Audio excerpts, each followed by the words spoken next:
여러분 안녕하세요. 수용성 비타민에 대해서 하고 있습니다. 차례는 넘어가겠습니다. 제7강 수용성 비타민 두 번째 강의입니다. 이번 시간에는 지난 시간에 이어서 본격적으로 수용성 비타민에 대해서 공부해 보겠습니다. 티아민이라든지 리보플라민, 니아신, 판토텐산에 대해서 알아보도록 하겠습니다. 그러면은요, 본격적으로 들어가기 전에 지난 시간 1강의 수용성 비타민의 강의 내용을 복습해보는 시간을 가져보도록 하겠습니다. 비타민의 정의에 대해서 알아봤습니다. 비타민은 열량 영양소처럼 에너지를 생성하지 않으나 체내 대사 조절에 관여하는 영양소로서 우리 생명을 유지하고 성장을 위해서 미량을 필요로 하는 유기화합물이다. 이것이 정의이고요. 비타민은 체내에서 전혀 합성되지 않거나 필요량만큼 충분히 합성되지 않으므로 우리 식사를 통해서 반드시 공급되어야 한다 하는 필수 영양소로서 화학 구조와 생리 기능이 각각 다양합니다. 비타민의 분류에 대해서도 조금 알아볼게요. 비타민은 비타민 B군과 비타민 C를 포함해서 수용성 비타민이 총 9개가 있고요. 지용성 비타민은 비타민 A, D, E, K 총 4개로 총 13개가 있다고 배웠습니다. 수용성 비타민의 특성에 대해서 알아봤지요. 대부분의 수용성 비타민은 체내에서 특수한 조효소의 구성 성분으로 작용을 합니다. 이처럼 비타민 B군 없이는 체내에서 에너지를 생성할 수 없는 게 수용성 비타민의 특징이다. 이렇게 배웠습니다. 이 정도로 1강의 복습을 마무리하고요. 본격적으로 들어가기 전에 마찬가지로 퀴즈를 2가지 가지고 왔습니다. 나는 수용성 비타민에 대하여 얼마나 알고 있나요? 너무 깊이 들어가지 않고요. 가볍게 고등학교 수준에서 일반 상식을 체크해 보도록 하겠습니다. 질문에 OX로 대답해 주면 되겠습니다. 먼저 첫 번째 퀴즈 한번 볼게요. 우유는 리보플라민이 풍부한 식품이다? 정답일까요? 아닐까요? 정답은 예스입니다. 우유에는 리보플라민 외에도 여러 가지 영양 성분이 풍부해서 달걀과 같이 완전 식품이라고 하기 때문에 우유에는 특히 리보플라민이 많이 있습니다. 많이 드시기 바랍니다. 이 리보플라민은 피부와도 관계가 많이 있는 영양소라고 알고 있는데요. 여러분들 피부 관리를 위해서 우유를 많이 마셔주기 바랍니다. 자, 두 번째 퀴즈입니다. 알코올은 엽산의 흡수를 감소시킨다? 일반적으로 알코올은 몸에 좋지 않다라고 알고 있는데요. 우리가 수용성 비타민의 하나인 이 엽산은 우리가 다른 말로 폴라신이라고 하는데요. 폴라신은 단백질의 손상을 방지해줍니다. 엽산은 시금치나 엽소, 채소에 많이 있는데요. 이 알코올은 엽산의 흡수를 감소시키는 영향이 있습니다. 그렇기 때문에 정답은 예스입니다. 자, 오늘 2가지 퀴즈가 전부 다 O인 것으로 가지고 왔네요. 그러면은 본격적으로 비타민 두 번째 강의를 시작해 보도록 하겠습니다. 들어가기 전에요. 지난 시간에 배웠던 비타민의 종류와 이름을 다시 한번 정리를 하고 진행을 하도록 할게요.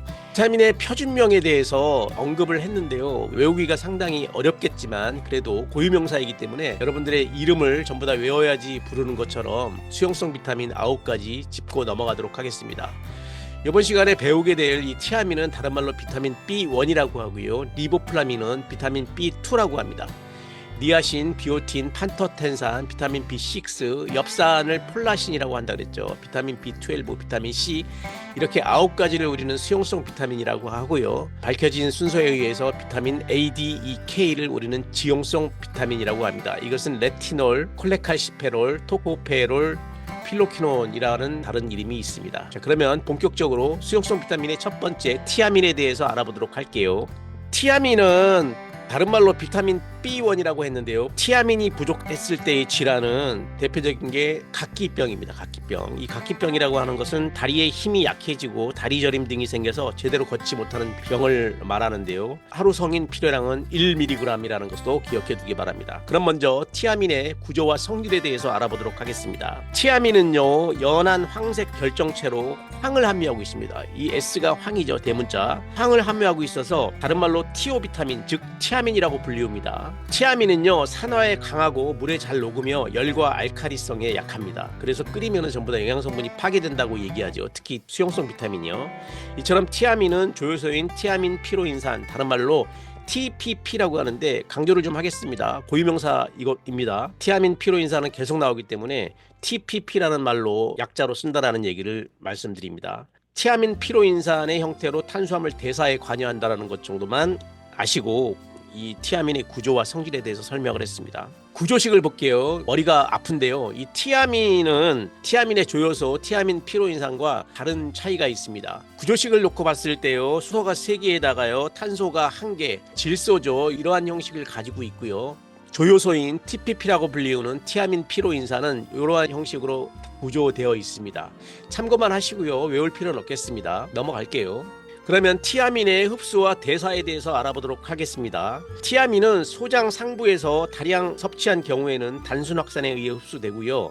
소량 섭취한 경우에는 능동 수송에 의해서 흡수됩니다. 흡수 형태가 약간 다르게 변형된다는 얘기인데요. 이 흡수된 티아민은 장 점막 세포 내에서 인산기와 결합해서 활성형인 TPP, 다시 얘기하면 티아민 피로인산으로 전환되며 간 문맥을 통해서 간으로 이동한 후에 일반 순환계로 들어가게 됩니다.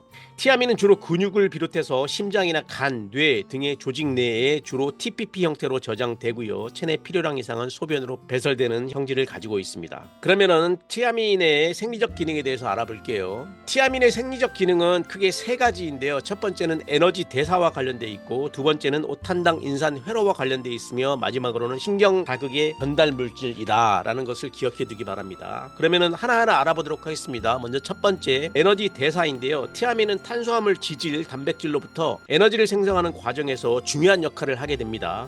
주로 티아민은요, TPP 형태로 티아민 피로인산이라고 말씀드렸죠. 티아민 피로인산의 형태로 지질로부터 이산화탄소를 제거하는 산화적 탈탄산 반응의 조효소로 작용한다는 것만 기억해 두시기 바랍니다. 너무 깊이 들어가지 않고 넘어가도록 하겠습니다. 그러면 두 번째, 오탄당 인산 회로에 대해서 알아볼게요. 티아민은 포도당 대사의 다른 경로인 오탄당 인산 회로에서 케톨기 전이효소의 조효소로 작용을 하는데요. 이 회로는 체내에서 DNA나 RNA 합성에 필요한 리보스, 디옥시라이보스와 지방산 합성에 필요한 조효소인 NADPH를 제공합니다. 세 번째의 생리적 기능은요, 정상적인 신경 자극 전달인데요. 이 티아민은 신경세포 사이의 신경 자극 전달 물질인 아세틸콜린 합성과 정의 조효소로 작용하여 정상적인 신경 자극 전달이 이루어지도록 합니다. 여기서 아세틸콜린이라고 하는 것은요, 여러분들 많이 들어보셨을 텐데요. 유교감 신경에서 분비되는 신경 자극 전달 물질로 혈압 강화라든지 심장 박동의 억제, 장관 수축을 한다든지 골격근 수축 등의 생리작용을 나타나게 됩니다. 티아민의 생리적 기능에 대해서 알아보았습니다. 정리하면 티아민은 에너지 대사와 관련돼 있으며 오탄당 인산 회로와 정상적인 신경 자극 전달을 하는 생리적 기능이 있습니다. 그러면은 티아민의 결핍증에 대해서 알아보도록 하겠습니다. 티아민의 대표적인 결핍증은 각기병입니다. 각기병은 비타민 B1이라고 불리우는 이 티아민의 부족한 질환으로서요, 다리의 힘이 약해지고 다리 저림 등이 생겨서 제대로 걷지 못하는 병이라고 말씀드렸습니다.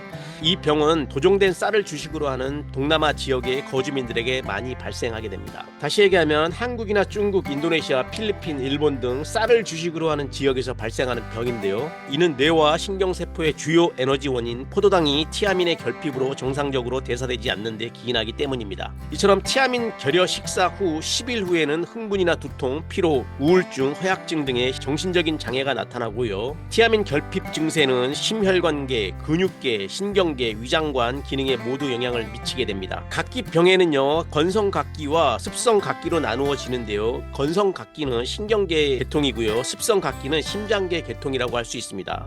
먼저 건성각기는요, 말초신경계 마비로 인해서 사지와 반사, 감각, 운동 기능에 장애가 나타나고 체조직의 점차적인 손실로 환자가 마르고 쇠약해지게 됩니다. 사진도 준비되어 있는데요. 여러분 놀라지 마시기 바랍니다. 습성각기는요, 울혈성 심부전과 유사한 모습을 보이는데요. 사지에 부종 현상이 나타나고 보행이 어렵고 심장 근육의 수축이 축적되어서 심장이 비대해지고 호흡이 곤란한 등의 증세가 악화되어 결국 사망하게 됩니다. 준비된 환자의 사진을 보도록 하겠습니다. 왼쪽에 보이는 것이 건성각기이고요. 정신적인 장애, 즉 신경계의 계통의 병이라고 얘기했습니다. 오른쪽에 있는 것은 습성각기인 심장계 계통인데요. 다같이 비타민 B1의 부족으로 생기는 각기병이지만 건성이냐 습성이냐에 따라서 바짝 마르거나 걷지 못하는 상황을 벌어지는 결과가 서로 다름을 우리가 알 수가 있습니다. 그러면 본격적으로 들어가서 영양 섭취 기준과 급원 식품에 대해서 알아보도록 하겠습니다. 여러분 또 기억하셔야 될 것이요, 성인 1일 평균 필요량은 남자가 1mg, 여자가 0.9mg, 즉 1mg 정도의 하루 필요량을 나타내는 데요. 다시 이야기하면 한국인 성인 티아민의 하루 평균 필요량은 남자가 1.0mg, 여자가 0.9mg이며 1일 권장 섭취량은 평균 필요량의 120% 수준인 남자 1.2mg, 여자 1.1mg을 섭취하시면 되겠습니다. 이처럼 티아민은 에너지 대사에서 매우 중요한 역할을 하므로 열량 섭취량이 감소하더라도 하루에 1mg 이상 섭취하도록 해야 합니다. 티아민이 풍부한 식품으로는요, 돼지고기, 살코기에 많이 들어있고요, 닭고기, 햄 등 육류, 짱어, 강화된 시리얼류, 콩류나 해바라기 씨에 많이 들어있습니다. 돼지고기는요, 가격 대비 영양 성분이 소고기보다 훨씬 많은 것이기 때문에 돼지고기 많이 드시기 바랍니다. 표 7-4에서 보는 바와 같이 한국인의 1일 티아민 섭취 기준을 알아보도록 하겠습니다. 빨간색 줄을 친 것이 성인 기준 여러분 나이 19세에서 29세를 보고 있는데요. 평균 필요량이 1mg인데 20%를 더한 권장 섭취량은 1.2mg을 하루에 섭취하시면 되겠습니다. 여자도 거의 비슷합니다. 티아민의 주요 근원식품에 대해서 알아볼게요. 요즘에 여러분들 아침에 우유에 말아먹는 이 시리얼을 보면은요, 티아민 같은 비타민 등 각종 영양 성분을 강화되었기 때문에 우리가 그 시리얼을 강화 시리얼이라고 하는데요, 제일 많이 강화된 영양 성분 중 하나가 이 티아민입니다. 그래서 티아민에 많이 들어있고요, 짱어는 물론 영양 성분이 많고 아까 말씀드린 살코기, 돼지고기에는 0.66mg이 들어있습니다. 그래서 돼지고기 100g 정도를 하루에 섭취하면 티아민의 하루 권장 섭취량을 전부 다 섭취할 수 있다 라고 생각하시면 되겠습니다. 순대, 햄, 소세지, 베이컨, 옥수수, 만두, 현미, 닭고기, 빵, 시금치, 백미 등의 티아민이 들어있습니다. 그러면은 이것은 100mg당 함량이고요. 하루 섭취 기준으로서 티아민의 주요 근원 식품을 한번 보도록 할게요. 이것은 1회 분량당 함량을 우리가 표시한 막대 그래프인데요. 보시는 바와 같이 순대가 상당히 많이 들어있습니다. 순대도 돼지고기 성분이죠. 돼지고기의 피의 성분으로 만들었는데 혈액에는 각종 영양 성분이 많이 들어있어서 순대도 티아민을 비롯한 각종 영양 성분이 충분히 들어있는 가격 대비 좋은 훌륭한 식품이라고 할 수가 있습니다. 시리얼, 돼지고기, 짱어, 옥수수, 현미, 베이컨, 닭고기, 시금치, 백미 순으로 티아민이 들어가 있습니다. 이 정도로 티아민에 관련된 정보를 마무리를 하고요. 그러면 두 번째로 리보플라민에 대해서 알아보도록 하겠습니다. 방금 배운 티아민이 비타민 B1이고 각기병과 관련이 있는 영양소라면 이 두 번째 리보플라민은요, 다른 말로 비타민 B2라고 합니다. 여러분 알아두셔야 될 것은요, 이 리보플라민은 구각염과 관련되어 있다는 것입니다. 다시 얘기하면 피부염증과도 관련이 있는데요. 여러분들 비타민이 많이 부족하면 피로하거나 비타민이 부족한 현상은 입술이 튼다든지 입안이 헐은 경우가 많이 있는데요. 이것이 바로 리보플라민의 부족 현상 때문입니다. 그럼 먼저 리보플라민의 구조와 성질에 대해서 알아보도록 할게요. 리보플라민은 열에는 안정되지만 자외선에 약한 노란색 물질로서 세 개의 고리 구조로 되어 있으며 중간 고리에 리비톨이라는 것과 결합되어 있습니다. 리보플라민은 조효소 형태인 FMN이나 FAD 그리고 이들의 환원형인 구성 성분으로 체내에서 산화 환원 반응에 관여합니다. 너무 복잡한 단어들은 외우지 않으셔도 되겠습니다. 리보플라민의 구조식을 지금 보고 있는데요. 머리도 아프니까 그냥 넘어가도록 하겠습니다. 참고하시기 바랍니다. 우리가 원소 기호만 알면 산화된 리보플라민과 환원된 리보플라민의 다른 점을 확인을 할 수가 있습니다. 두 번째, 소화와 흡수 그리고 대사에 대해서 알아보도록 하겠습니다. 리보플라민은 식품 중에서 리보플라민 또는 그의 조효소 형태로 존재하는데요. 소장에서 단백질 분해 효소나 인산 분해 효소에 의해서 리보플라민으로 유리됩니다. 이 유리된 리보플라민은 소장 상부에서 능동 수송에 의해서 흡수되어 장 점막 세포 내에서 문맥을 통해 간으로 이동하게 되는데요. 간에서는 FMN이나 FAD로 전환돼서 저장되고 일부는 심장이나 신장에 저장되고 과잉의 리보플라민은 소변으로 배설되게 됩니다. 이 정도로 하고 넘어가겠습니다. 비타민 B2라고 불리우는 리보플라민의 생적 기능은 두 가지가 있는데요. 첫 번째는 에너지 생성과 관여되어 있다는 것이고 두 번째는 니아신의 합성에 관련이 됐다는 것입니다. 그럼 먼저 첫 번째 에너지 생성에 대해서 알아볼게요. 리보플라민은 수소이온을 받아서 다른 물질에 전달되는 수소 운반체로서 세포 내에서 일어나고 있는 산화, 환원 반응에 관여합니다. 그리고 아미노산의 탈아미노 반응 등의 조효소로 작용하는데요. 특히 TCA 회로 중에서 흐마르산으로 전환되는 과정은 리보플라민에 관여하는 대표적인 반응입니다. 이것도 이 정도로 하겠습니다. 두 번째, 니아신의 합성에 대해서 알아볼게요.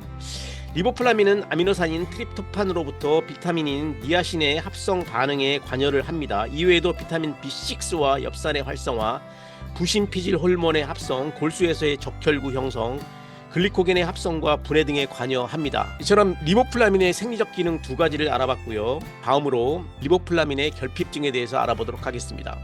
입 안을 찍은 사진이 나타남으로써 당황하셨을 거라고 보는데요. 리보플라민은 설염과 구각염과 관련돼 있다는 것입니다.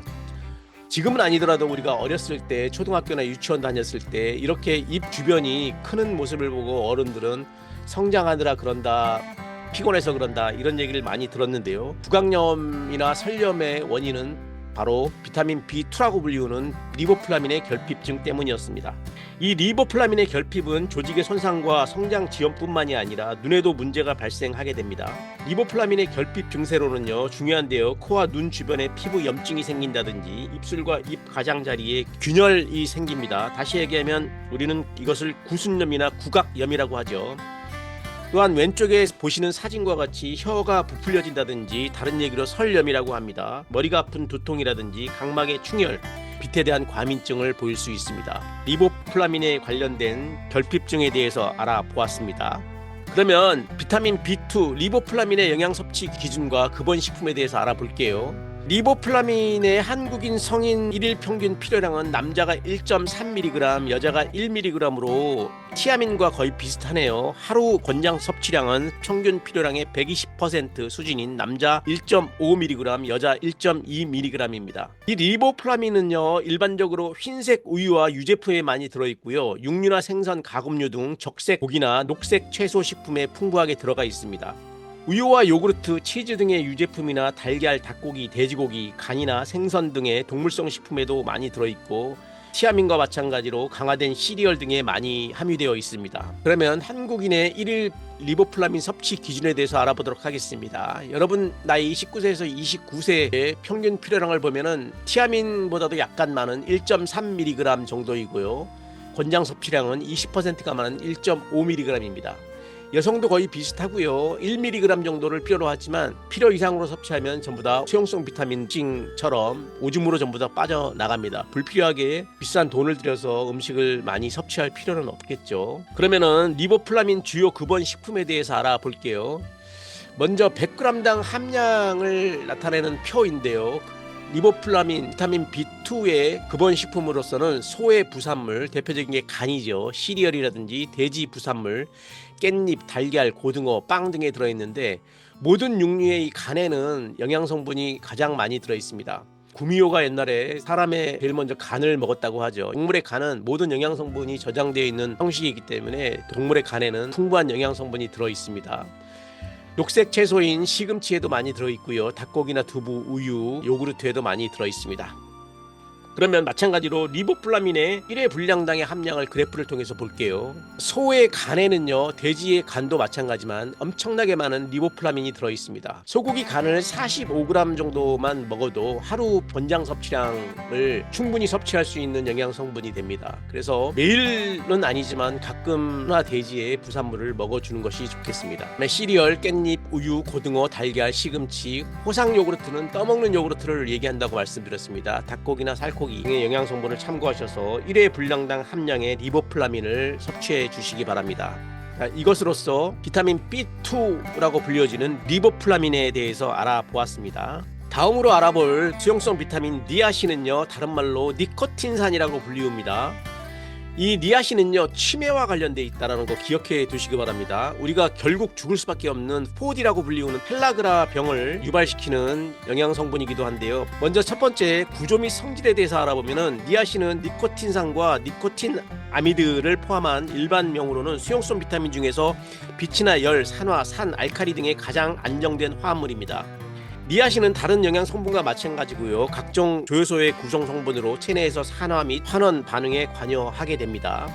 니아신의 두 가지 형태의 니코틴산과 니코틴 아미드 현상의 구조식을 참고하시기 바랍니다. 넘어갈게요. 두 번째, 흡수와 대사에 대해서 알아보면은요, 식품 중에 니아신은 NAD, NADP의 구성 성분으로 존재하는데요. 고유명사인 약자는 외울 필요는 없겠습니다. 소화 과정에서 니아신으로 유리된 후 소장에서 단순 확산으로 의해 흡수돼서 체내에서 쉽게 전환됩니다.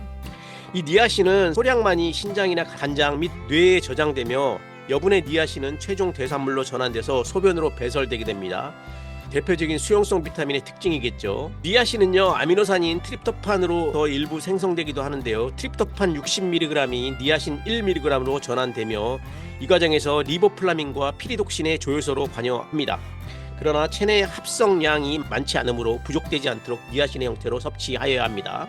그러면 두 번째, 니아신의 생리적 기능에 대해서 알아볼게요. 니아신은 조효소 성분으로 주로 산화하는 반응에 관여하는 탈수소 효소의 조효소로 체내에서 여러 대사 반응에 관여합니다. 니아신은 아미노산의 분해와 합성, 알코올의 산화 반응 등에 관여하고요. 오탄당 인산 경로에서 리보스와 함께 생성돼서 지방산의 합성과 스테로이드 합성 등에 관여합니다. 이 정도로 간단하게 주로 산화나 환원 반응에 관여하는 탈소 효소의 조효소로 관여한다라는 정도만 알고 넘어가도록 하겠습니다. 그러면은 니아신과 트립토판의 관계를 짚고 넘어가지 않을 수 없는데요. 이 니아신은 필수 아미노산인 트립토판으로부터 합성됩니다. 니아신은 꼭 필수 아미노산인 트립토판으로부터 합성이 되는데요. 그렇기 때문에 니아신의 필요량은 니아신의 풍부한 식품이나 트립토판이 풍부한 식품을 통해서 일부 충당될 수가 있습니다. 트립토판 60mg이 니아신 1mg로 전환된다는 거 기억해 두시기 바랍니다. 마지막으로 니아신 결핍증에 대해서 알아보도록 할게요. 니아신 부족 환자의 사진을 여러분 보고 계신데요. 니아신이 결핍되면 초기에는 허약함이나 피로, 식욕상실, 소화불량 등 증세가 나타나게 됩니다. 니아신의 결핍이 계속되면 혀와 입 위장에 염증과 빈혈, 구토 등이 발생하고 수개월이 지나면 펠라그라 증상이 나타나는데요. 이 펠라그라는 우리가 다른 말로 포디병이라고 합니다. 죽는 게 다 4가지가 모두 들어있다 그래가지고 포디인데요. 피부염이나 설사, 치매, 이 죽음, 첫 번째 글자가 모두 D이기 때문에 포디라고 합니다. 그렇기 때문에 피부염이나 설사, 치매, 이 죽음과 관련된 포디가 니아신과 관련된 병이라는 거 기억해 두시기 바랍니다.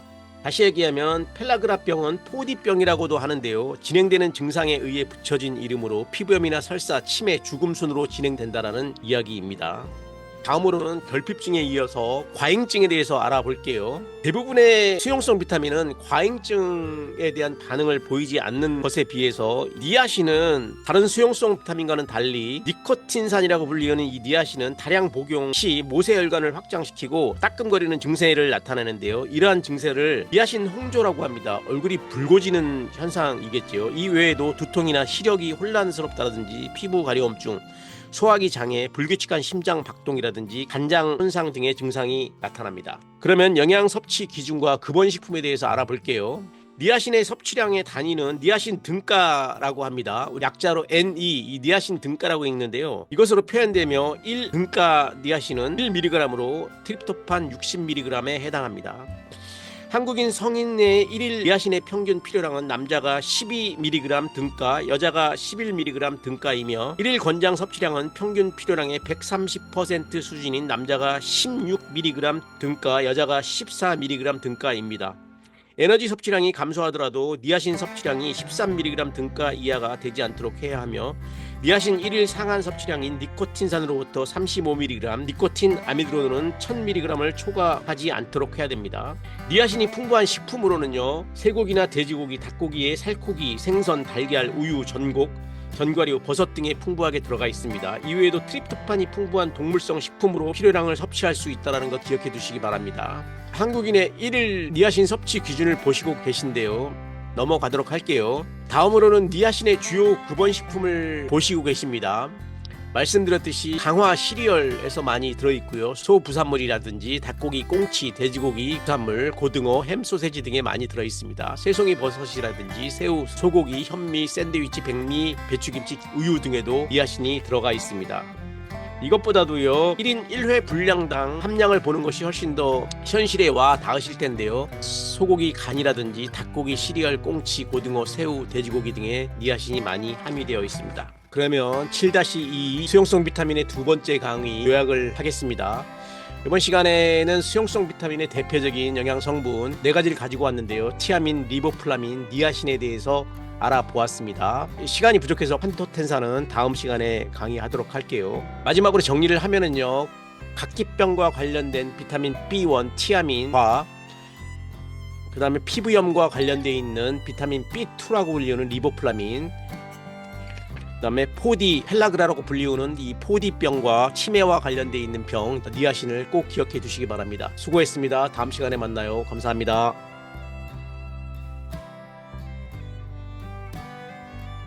탄수화물과 지방 그리고 단백질은 우리 몸에 꼭 필요한 영양소들이죠. 하지만 이 세 가지가 충분히 공급된다고 해도 이것이 없다면 우리 몸에서 에너지로 쓰이지 못하게 됩니다. 바로 비타민과 미네랄인데요. 이 비타민과 미네랄은 탄수화물, 지방, 단백질과 함께 5대 영양소에 속합니다. 부족할 경우 결핍증이 생길 수도 있어서 종합 비타민제나 미네랄제로 보충하기도 하지요. 하지만 이 비타민과 미네랄을 섭취하는 더 좋은 방법이 있습니다. 바로 자연의 산물, 과일을 통해서인데요. 생로병사의 비밀 국민건강 프로젝트. 오늘은 비타민과 미네랄이 풍부해서 천연 종합 영양제로 손색이 없는 두 가지 과일을 소개합니다.